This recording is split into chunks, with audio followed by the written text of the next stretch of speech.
E nessa época, então, nesse mês, a Sueli ainda falava que domingo, a gente sente realmente um saudosismo, a gente fica com uma emoção diferente, há fluidos diferentes, porque a gente lembra.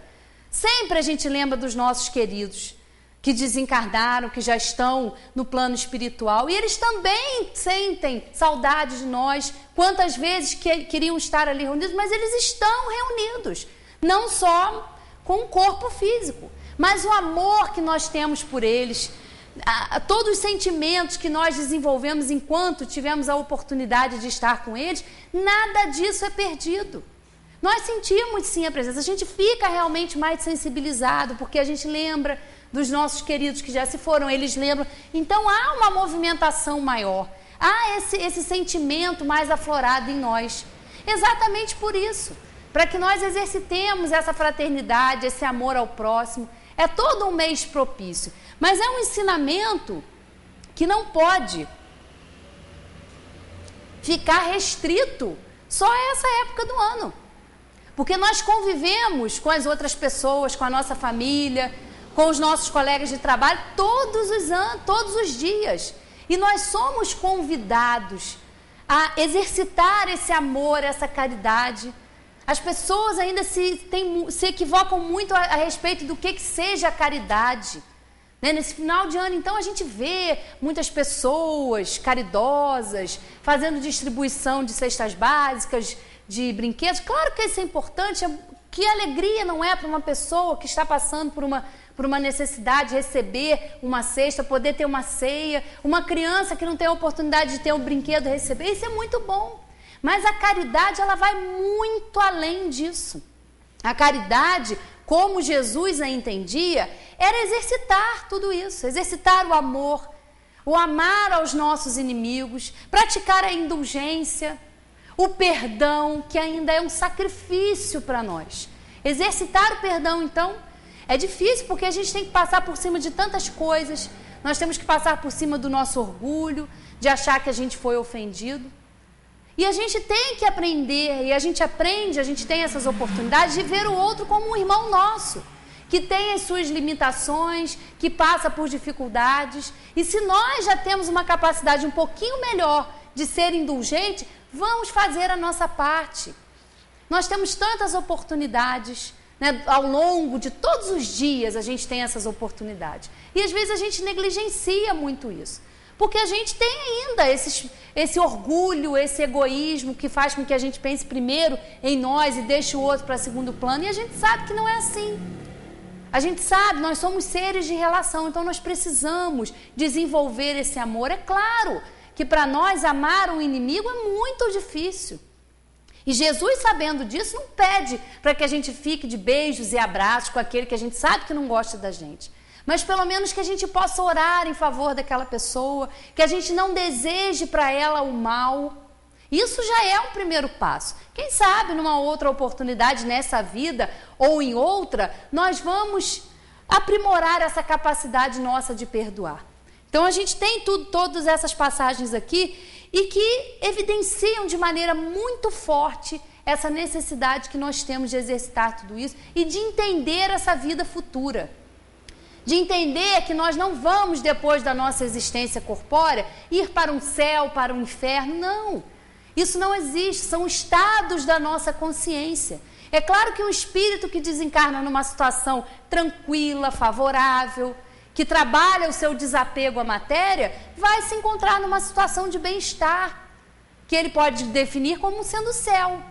E aquele espírito que desencarna de uma forma violenta, que se encontra descontrolado, com muito ódio, ele vai desencarnar e vai ter muitas dificuldades no plano espiritual, em entender a sua situação, em aceitar tudo isso, e ele vai definir como se ele estivesse no inferno, porque ele vai estar atormentado.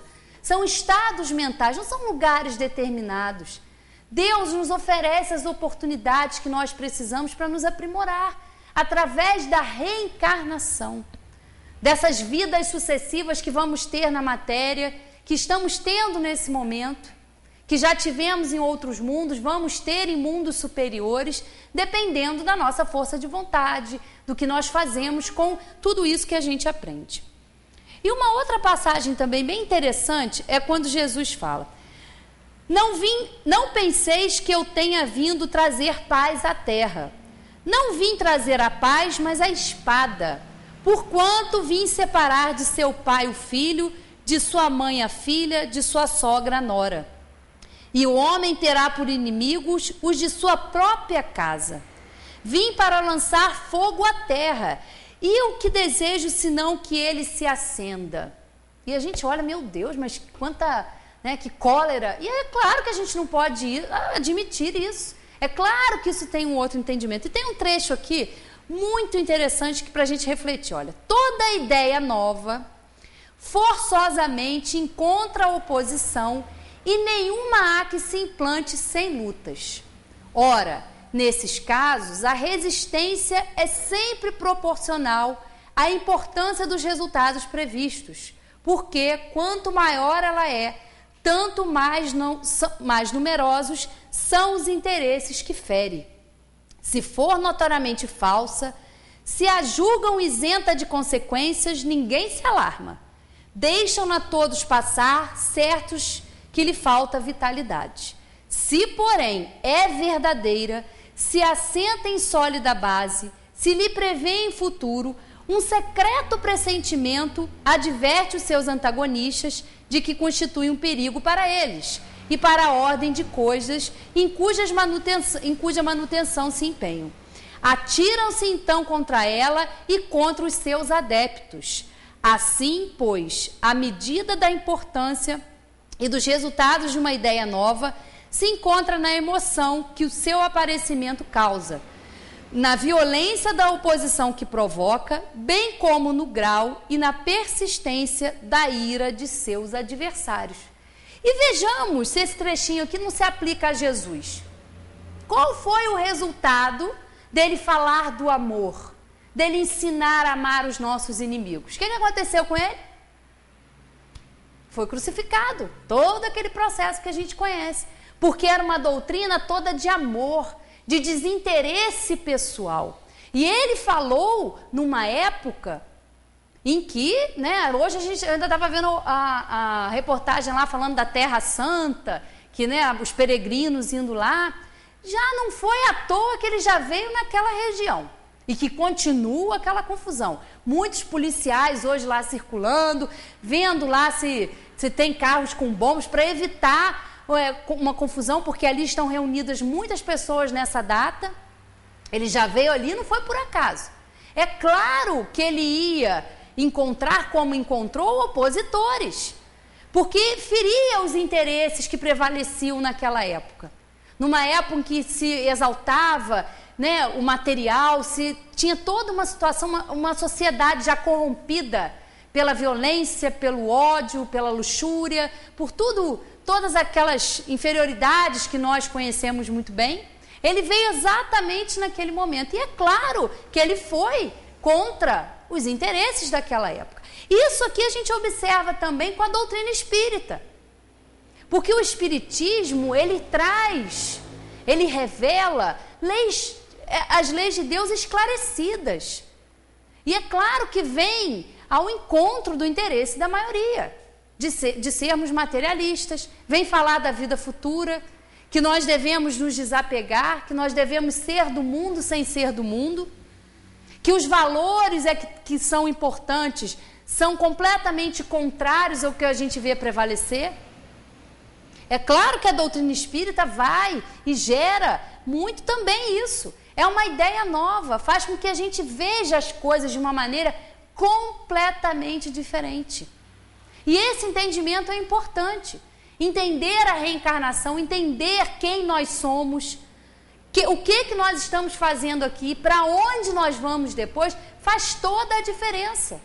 Entender que nós estamos submetidos à lei de causa e efeito, que todo ato nosso, mais ainda, que cada pensamento nosso tem consequências. Porque a gente fala ação e reação e a gente pensa só nesse fator da ação, do ato.